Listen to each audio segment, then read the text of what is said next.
It's a beautiful morning. It rained so much. I have drawn that line in here with a pen.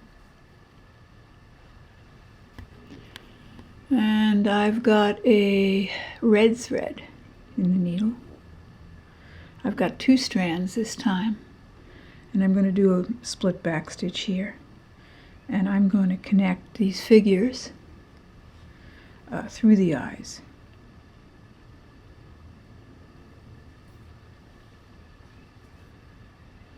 Maybe I'll just leave that hanging for now.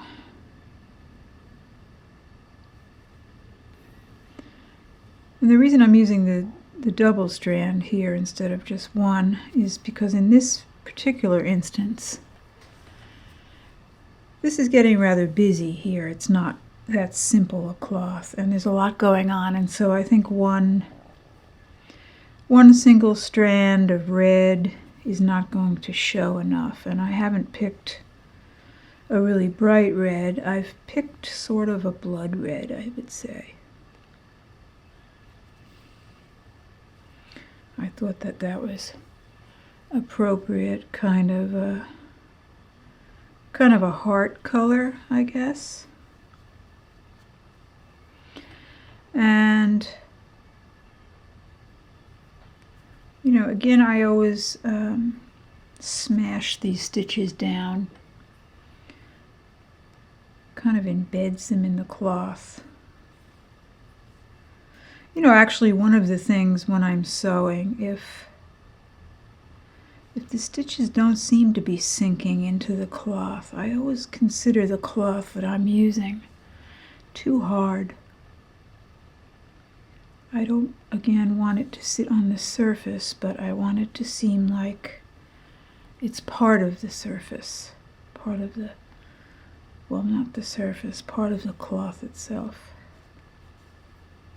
And while I'm doing this, I wanted to bring up the subject of copying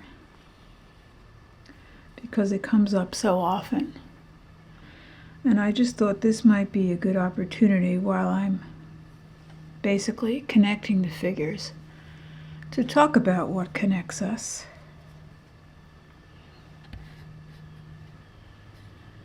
Okay, I'm at the end here. I think I'm going to put a small red dot in there in order to walk the thread from here over to here rather than to cut on the back. So I'll do a small red back stitch and then reach over here. It's an interesting effect anyway. You can also make that quite invisible, but I let the thread show. But this thread is connecting the figures, and I thought, as we share things and we share and explain our knowledge, I think that brings us closer. And as a teacher, or as a person who tends to use what I do as a teaching tool rather than a path to fame, I feel it's a little bit odd to think about copying in terms of stealing. Because as a teacher, I'm not really sure what else I would be doing except trying to give others the opportunity to experience and learn what I already know. And if that involves copying me, then I guess that would be fine, because I do believe that teaching is kind of a permission to copy, or maybe it's even part of the lesson, But copying has many aspects, and I do believe that if you're trying to make a living, or you've come up with something extremely new, which I'm not always sure about that. I think we all learn from somewhere. But it's really the state of mind of the person who's copying. By the way, these are the new scissors. These little Japanese snips. I love them.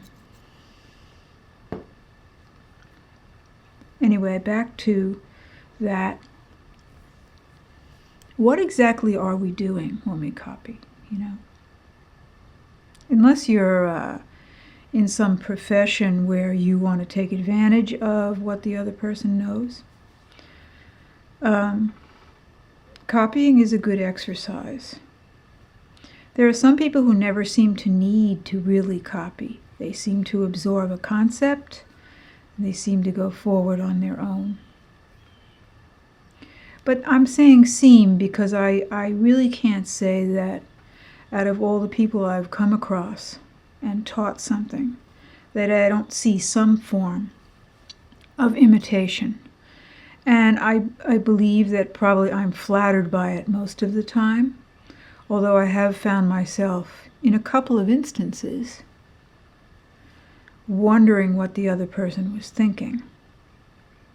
But maybe perhaps that was the problem, because most often I'm in touch with people who learn from me, and I get to know them, and through that conversation, any kind of imitation or using what I know to further their own creative endeavors, it somehow becomes okay. So perhaps it's about permission,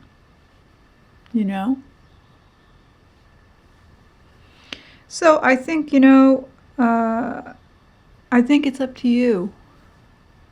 I don't think people get a lot of personal satisfaction, the kind that really sits in their heart, from copying or trying to steal someone else's idea. And there is actually no way to avoid it. I think the only way to make copying useful is to connect. And I have to say, I love that I'm using this piece to get through this class.